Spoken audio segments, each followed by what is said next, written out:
اعوذ باللہ من الشیطان الرجیم فإن مع العسر یسرا ان مع العسر یسرا۔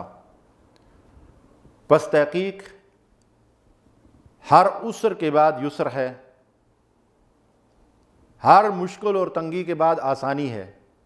اس بات کو اتنی تاکید کے ساتھ بیان فرمایا کہ 2 مرتبہ اس کو تکرار کے ساتھ ارشاد فرمایا اس موقع پر۔ تو ناظرین کرام، یہ دنیا اللہ نے ابتلا اور امتحان کے لیے بنائی ہے، اور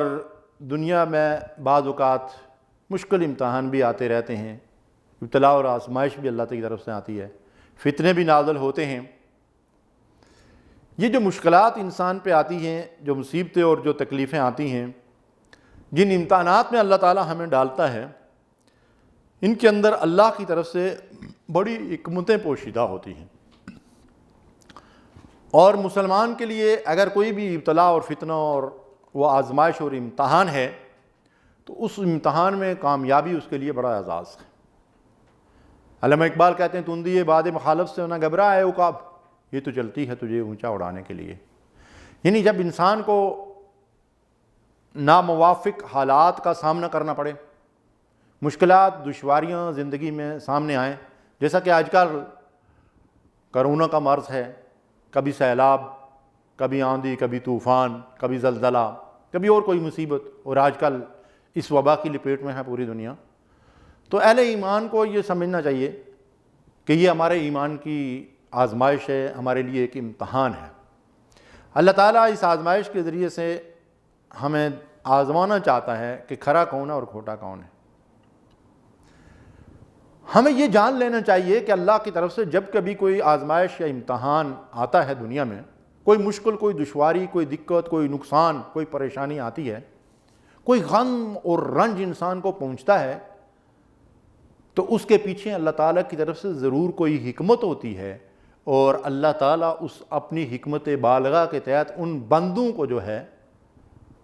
نوازنا چاہتا ہے، ان کو اپنی رحمتوں کا مستحق بنانا چاہتا ہے۔ بہت سی احادیث ہیں جن سے ہمیں یہ رہنمائی ملتی ہے کہ اللہ جب بندے سے محبت کرتا ہے تو اس کو آزمائش میں مبتلا کر دیتا ہے، اس کے اوپر بیماری بھیج دیتا ہے،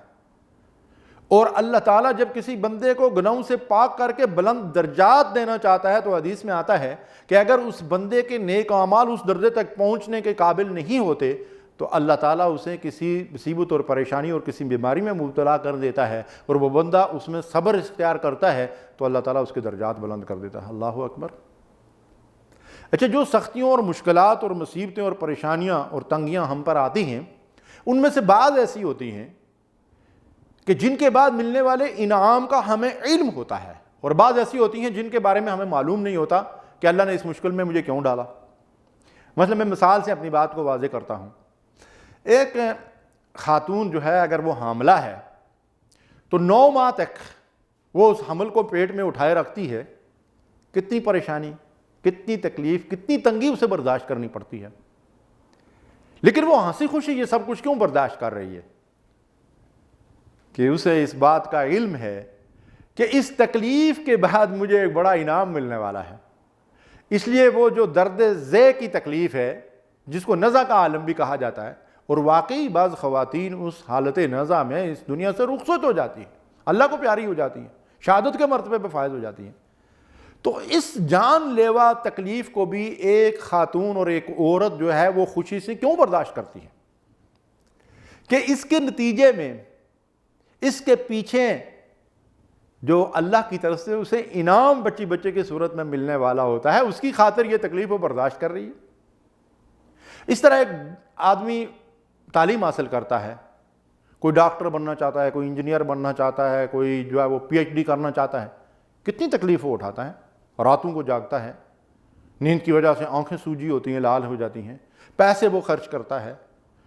اور سفر کی صحبتیں وہ اٹھاتا ہے، کس قدر اپنے آپ کو تھکاتا ہے، کیوں؟ اور یہ سب کچھ وہ خوشی سے کرتا ہے، اسے معلوم ہے اس کے نتیجے میں مجھے بلند مرتبہ ملنے والا ہے، بڑا فائدہ حاصل ہونے والا ہے۔ تو اب ابتلا اور آزمائش میں اور اللہ کی طرف سے کسی تنگی اور اسرت والے امتحان میں ممنونہ رویہ کیا ہے کہ جس تنگی اور تکلیف اور مشکل اور آزمائش کے بعد ملنے والے انعام کا ہمیں علم ہو، ہم اس تنگی اور تکلیف میں بھی اسی طرح اللہ تعالیٰ کی بھیجی ہوئی اس آزمائش میں مطمئن رہیں اور اللہ کی رضا پہ راضی رہیں جس کے فوائد کا ہمیں علم نہیں ہے۔ یہ ہے مومنانہ رویہ۔ اس لیے کہ جس رب نے ہمیں پیدا کیا، جو ہم سے امتحان لے رہا ہے، وہ رب اگر ہمیں نعمتوں سے نواز رہا ہے تو الحمدللہ، اور تنگی اور اسرت آ گئی ہے، مصیبت اور پریشانی آ رہی ہے، تو پھر بھی صبر کریں، اور صبر اور شکر دونوں صورتوں میں ہمارے لیے اجر ہے۔ اللہ اکبر۔ امام ابن قیم رحمۃ اللہ علیہ تو فرماتے ہیں کہ ایمان صبر اور شکر سے مکمل ہوتا ہے، نصف ایمان صبر اور نصف ایمان شکر ہے۔ تو اللہ تعالیٰ نعمتوں سے نوازے تو اللہ کی نعمتوں کا شکر ادا کریں، نعمتوں کو دوام بھی حاصل ہوگا اور اللہ مزید نعمتوں سے بھی نوازے گا۔ اور اگر تنگی اور تکلیف پہنچ رہی ہے تو صبر کریں۔ صبر انما یوفی الصابرون اجرہم بغیر حساب، صبر کرنے والوں کو اللہ تعالیٰ بے حد و حساب انعامات سے نوازتے ہیں۔ اللہ قرآن مجید میں فرماتے ہیں عسیٰ ان تکرہوا شیئا ویجعل اللہ فیہ خیرا کثیرا، ہو سکتا ہے کہ کوئی چیز تمہیں ناگوار ہو، جو مصیبت تمہیں پہنچی ہے، جو نقصان تمہیں ہوا ہے، جس آزمائش میں تم ڈالے گئے ہو، جس فتنے سے تم دوچار ہوئے ہو، ان تکرہوا شیئا، وہ تمہیں ناگوار ہو، تم اس کو مکروہ سمجھو، تم اس کو اپنے لیے جو ہے بدشگونی سمجھتے ہو، وَيَجْعَلُ اللَّهُ فِيهِ خَيْرًا كَثِيرًا، اللہ نے اس میں تمہارے لیے خیر کثیر رکھا ہو۔ اللہ اکبر۔ کتنے واقعات ہمیں ایسے ملتے ہیں کہ کوئی انسان کسی حادثے سے دوچار ہوا، کسی مشکل اور مصیبت کی گھڑی اس کے اوپر آئی، لیکن اس کے بعد اس کی زندگی کے اندر انقلاب آ گیا، اس کی دنیا بدل گئی، اس نے یو ٹرن لے لیا، وہ بدعات اور خرافات کے پیچھے دوڑ رہا تھا،